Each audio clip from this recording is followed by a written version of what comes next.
Paano nahuhubog ng mga abogado ng distrito, district attorneys, ang buhay ng ating mga mahal sa buhay? Ang abogado ng distrito ay isang halal na opisyal na nagsisilbi bilang taga-usig para sa distrito ng hukuman.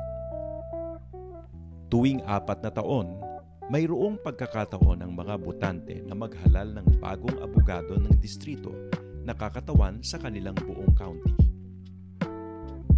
Ang abogado ng distrito ay maaaring magdesisyon na maparusahan ang ating mga mahal sa buhay at ilagay sila sa mga kulungan.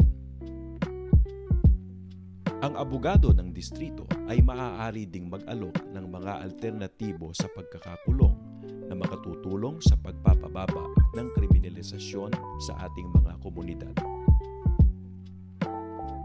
Ang isang maawain at maunawaing abogado ng distrito na naghahanap ng mga alternatibo mula sa pagkakakulong ay kumikilos kasama ang komunidad na kanilang pinagsisilbihan upang magkaroon ng panibagong larawan kung ano ang isang pagiging ligtas. Nang inaresto si Joe Buck, siya ay nasa peligrong makulong at mawalay sa kanyang pamilya na nakasalalay at umaasa sa kanya.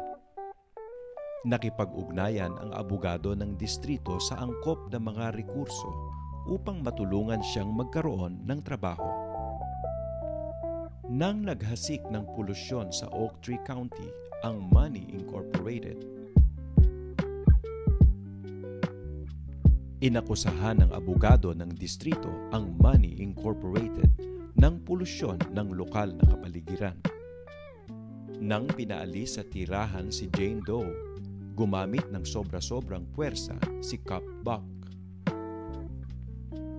Dinimanda at nilitis ng abogado ng distrito si Cop Buck.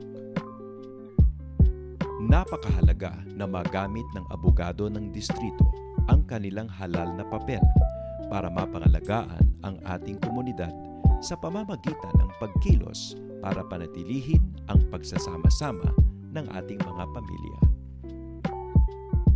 Nararapat tayo sa isang mundo na kung saan ang ating komunidad ay mayroong akses sa batayang mga pangangailangan at sama-sama ang ating mga pamilya.